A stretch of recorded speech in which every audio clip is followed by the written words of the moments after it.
தூத்துக்குடி மாவட்டம் விளாத்திக்குளம் அருகே ஆற்றங்கரை கிராமத்தில் காளியம்மன் கோவில் கொடை விழாவை முன்னிட்டு மாட்டு வண்டி பந்தயம் நடைபெற்றது. நெல்லை, ராமநாதபுரம், விருதுநகர் உள்ளிட்ட பல்வேறு மாவட்டங்களில் இருந்து வந்த மாட்டு வண்டிகள் போட்டியில் பங்கேற்று இலக்கை நோக்கி சீறி பாய்ந்தன.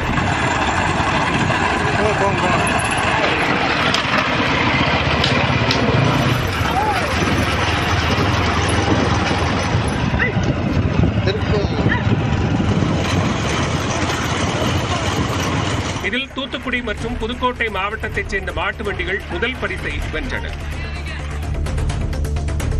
கிருஷ்ணகிரி மாவட்டம் அஞ்செட்டி வனப்பகுதியில் உள்ள ஏரியில் காட்டு யானைகள் குளிக்கும் காட்சி வெளியான நிலையில் பொதுமக்கள் எச்சரிக்கையுடன் இருக்க வேண்டும் என்று வனத்துறை அறிவுறுத்தியுள்ளது.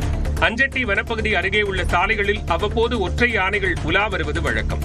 இதனால் அவ்வழியாக செல்லும் வாகன ஓட்டிகள் கவனமுடனும் பாதுகாப்புடனும் இருக்க வனத்துறை எச்சரிக்கை விடுத்துள்ளது.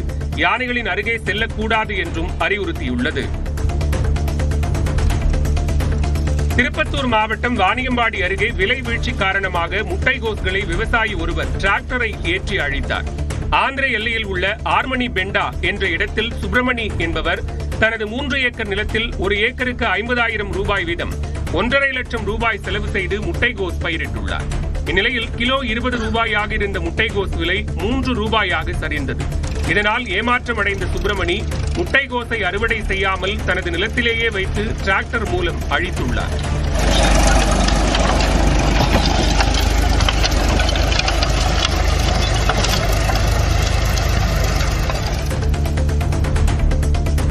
திருப்பத்தூர் மாவட்டம் ஆம்பூர் அருகே வளர்ப்பு காளைக்கு ஏரியில் நீச்சல் கற்றுக் கொடுக்க சென்றவர் நீரில் மூழ்கி உயிரிழந்தார். கதவானம் பகுதியைச் சேர்ந்த பரந்தாமன் தனது காளைக்கு நீச்சல் பழகுவதற்காக காரப்பட்டு பகுதியில் உள்ள ஏரிக்கு அழைத்து சென்றுள்ளார். அப்போது எதிர்பாராத விதமாக சேற்றில் சிக்கிய பரந்தாமன் நீரில் மூழ்கி உயிரிழந்தார்.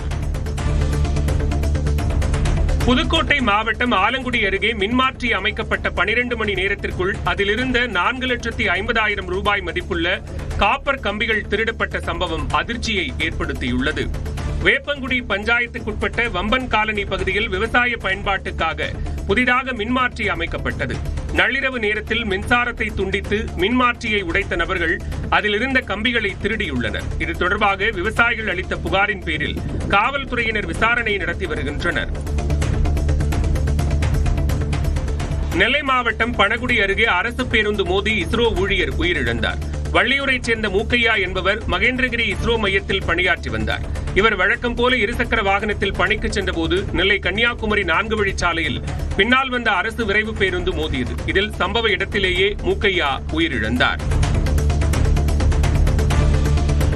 நாமக்கல் மாவட்டம் ராசிபுரம் அருகே கட்டுமான பணியின் போது மின்சாரம் தாக்கி இளைஞர் உயிரிழந்தார். மாரப்பன் தோட்டம் பகுதியில் கதிரவன் என்பவருக்கு சொந்தமான இடத்தில் வீடு கட்டுமான பணி நடந்தது. அங்கு சென்ட்ரிங் அமைக்கும் போது சுகன், மணிகண்டன் ஆகிய இருவரும் இரும்பு தகடுகளை அகற்றும் பணியில் ஈடுபட்டனர். அப்போது தாழ்வாக சென்ற மின்கம்பி மீது உரசியதால் மின்சாரம் தாக்கி தூக்கி வீசப்பட்டனர். இதில் மணிகண்டன் என்பவர் சம்பவ இடத்திலேயே உயிரிழந்தார். சுகன் படுகாயமடைந்தார். மணிப்பூரில் இருந்து கடத்தி வரப்பட்ட உயர்ரக போதைப் பொருட்களை சென்னையில் விற்பனை செய்த பெண் உட்பட 6 பேர் கைது செய்யப்பட்டனர். ரகசிய தகவலின் அடிப்படையில் தண்டையார்பேட்டை பகுதியில் ஆய்வு மேற்கொண்ட போதைப்பொருள் தடுப்பு புலனாய்வு பிரிவு போலீசார் ஆமினா என்பவரது வீட்டிலிருந்து 1 கிலோ மெத்தபெட்டமைன், 1 துப்பாக்கி, 5 செல்போன்களை பறிமுதல் செய்தனர். இந்த போதைப் பொருளை திருவல்லிக்கேணி, வண்ணாரப்பேட்டை உள்ளிட்ட பகுதிகளில் விற்பனை செய்ததும் கண்டுபிடிக்கப்பட்ட நிலையில் இந்த விவகாரத்தில் ஆமினா, முகமது அசார், ரியாஸ்கான் உள்ளிட்ட 6 பேர் கைது செய்யப்பட்டுள்ளனர். சேலத்தில் மதுபோதையில் இளைஞர்கள் ஒருவருக்கொருவர் நடுரோட்டில் தாக்கிக் கொள்ளும் வீடியோ காட்சி வெளியாகி உள்ளது. புதிய பேருந்து நிலையம் எதிரே உள்ள டாஸ்மாக் கடையில் மது அருந்திய 3 இளைஞர்களுக்குள் தகராறு ஏற்பட்டது. அப்போது காலி மது பாட்டில்களை கொண்டு ஒருவருக்கொருவர் தாக்கிக் கொண்டனர். இதையடுத்து நிகழ்விடம் வந்த பள்ளப்பட்டி போலீசாரை கண்ட ஒரு இளைஞர் தப்பி ஓடிய நிலையில் இருவரை பிடித்து காவல் நிலையம் அடைத்துச் சென்றனர். திருவள்ளூர் மாவட்டம் பெரியபாளையத்தில் உணவு செரிக்காமல் பள்ளி மாணவன் வாந்தி எடுத்து மயங்கி விழுந்து உயிரிழந்தது அதிர்ச்சியை ஏற்படுத்தியுள்ளது. பெரியபாளையம் மேட்டுத்தெருவைச் சேர்ந்த பரத் என்ற 9ஆம் வகுப்பு மாணவன் இரவு வீட்டில் உண்ட உணவு செரிக்கவில்லை என கூறப்படுகிறது. இதனால் ஒவ்வாமையால் மாணவன் பரத் வாந்தி எடுத்த நிலையில் சிகிச்சைக்காக பெரியபாளையம் ஆரம்ப சுகாதார நிலையத்திற்கு அழைத்துச் செல்லப்பட்டார். அங்கு அவர் ஏற்கனவே உயிரிழந்து விட்டதாக மருத்துவர்கள் தெரிவித்தனர். சிவகங்கை மாவட்டம் காரைக்குடி அருகே கோயில் திருவிழாவை முன்னிட்டு இரட்டை மாட்டு வண்டி எல்கை பந்தயம் விமர்சையாக நடைபெற்றது. பனங்குடி பிராமிசம்பட்டி முத்துமாரியம்மன் கோயில் முளைப்பாரி திருவிழாவை முன்னிட்டு பெரிய மாடு சிறிய மாடு என 2 பிரிவுகளாக மாட்டு வண்டி பந்தயம் நடைபெற்றது. இதில் பெரிய மாடு பிரிவில் 7 ஜோடிகள், சின்ன மாடு பிரிவில் 16 ஜோடிகள் என மொத்தம் 23 மாட்டு வண்டிகள் பங்கேற்றன. இலக்கை நோக்கி சீறி பாய்ந்து சென்ற மாட்டு வண்டி பந்தயத்தை திரளான பக்தர்கள் கண்டு ரசித்தனர். திருப்பூர் அருகே கட்டுப்பாட்டை இழந்த லாரி கவிழ்ந்த விபத்தால் நூல் பண்டல்கள் சாலையில் சிதறி போக்குவரத்து பாதிக்கப்பட்டது. ஈரோடு மாவட்டம் நம்பியூரில் இருந்து திருப்பூரில் உள்ள பிரபல ஸ்பின்னிங் மில்லிற்கு நூல் பண்டல்களை ஏற்றி வந்த லாரி திருப்பூர் ரயில்வே மேம்பாலத்தின் வளைவில் திரும்பிய போது விபத்துக்குள்ளானது. இதில் ஓட்டுநர் பிலால் பலத்த காயமடைந்தார். விரைந்து வந்த காவல்துறையினர் அவரை மீட்டு மருத்துவமனைக்கு அனுப்பியதுடன் கிரேன் மூலம் லாரியை அப்புறப்படுத்தினர்.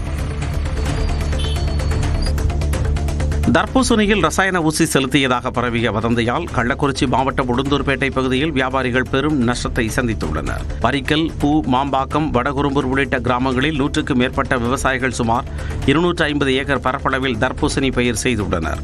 இந்த தர்பூசணிகளில் ஊசி செலுத்துவதாக பரவிய வதந்தியால் வியாபாரிகள் பழங்களை வாங்க முன்வரவில்லை என கூறப்படுகிறது. இதனால் ஏக்கருக்கு சுமார் 70,000 ரூபாய் செலவு செய்து வளர்த்த தர்பூசணிகள் வயலிலேயே அழுகி வீணாவதாக விவசாயிகள் வேதனை தெரிவித்துள்ளனர். சேலம் மாவட்டம் குணவட்டம் அருகே வீட்டை இடிக்க எதிர்ப்பு தெரிவித்து 80 வயது முதியவர் தற்கொலை செய்து கொண்டதால் உறவினர்கள் போராட்டத்தில் ஈடுபட்டனர்.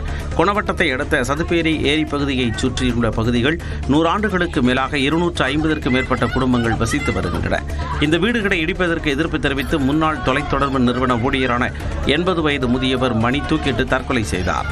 அவரது உடல் வேலூர் பென்ட்பேண்ட் அரசு மருத்துவமனையில் வைக்கப்பட்டுள்ள நிலையில் நியாயம் கேட்டு உறவினர்களும் ஊர் மக்களும் போராட்டத்தில் ஈடுபட்டனர்.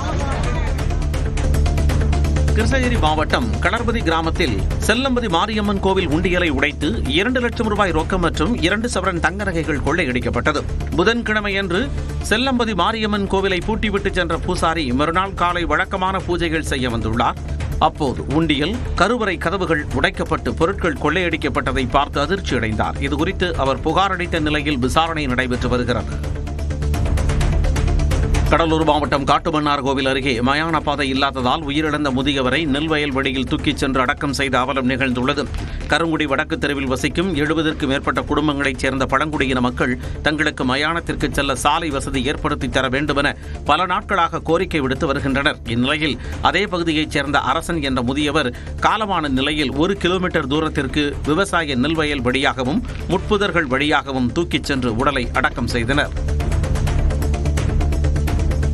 மே மாதம் சம்பளம் வழங்காததை கண்டித்து 2வது நாளாக சிதம்பரம் பதிவாளர் அலுவலகம் முன்பு அண்ணாமலை பல்கலைக்கழக ஊழியர்கள் போராட்டத்தில் ஈடுபட்டனர். 5000 ஆசிரியர் ஊழியர்களுக்கு ஊதியம் வழங்கப்படாததை கண்டித்து புதன்கிழமையன்று பதிவாளர் அலுவலகம் முன்பு போராட்டம் நடைபெற்றது.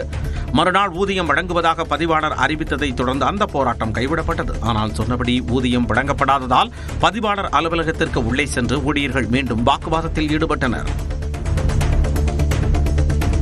மொடக்குறிச்சி பாஜக எம்எல்ஏ சரஸ்வதி மகளும் அதிமுகவைச் சேர்ந்த ஆற்றல் அசோக்குமாரின் மனைவியுமான கருணாம்பிகா உயிரிழந்த நிலையில் எதிர்க்கட்சித் தலைவர் எடப்பாடி பழனிசாமி நேரில் சென்று குடும்பத்தினருக்கு ஆறுதல் தெரிவித்தார்.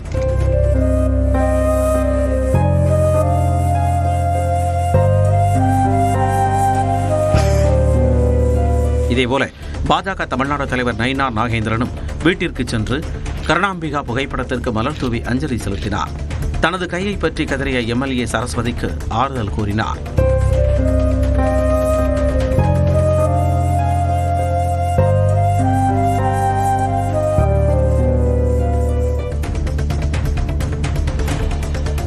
திருவண்ணாமலை மாவட்டம் செய்யாறு கொடநகர் பகுதியில் உள்ள ஞானாம்பிகை சமேத கொழுந்தீஸ்வரர் கோவிலில் கும்பாபிஷேகம் வெகு விமர்சையாக நடைபெற்றது. 4 கால யாகசாலை பூஜைகள் செய்து சிவாச்சாரியர்கள் வேதமந்திரம் முழங்க மேளதாள வாத்தியங்களுடன் வானவேடிக்கை நிகழ கோபுர கலசங்களில் புனித நீர் ஊற்றப்பட்டது. சுற்றுவட்டார பகுதிகளைச் சேர்ந்த திரளான பக்தர்கள் பங்கேற்று சிவசிவா என்று கோஷம் முழங்க மனமுருகி வழிபாடு நடத்தினர்.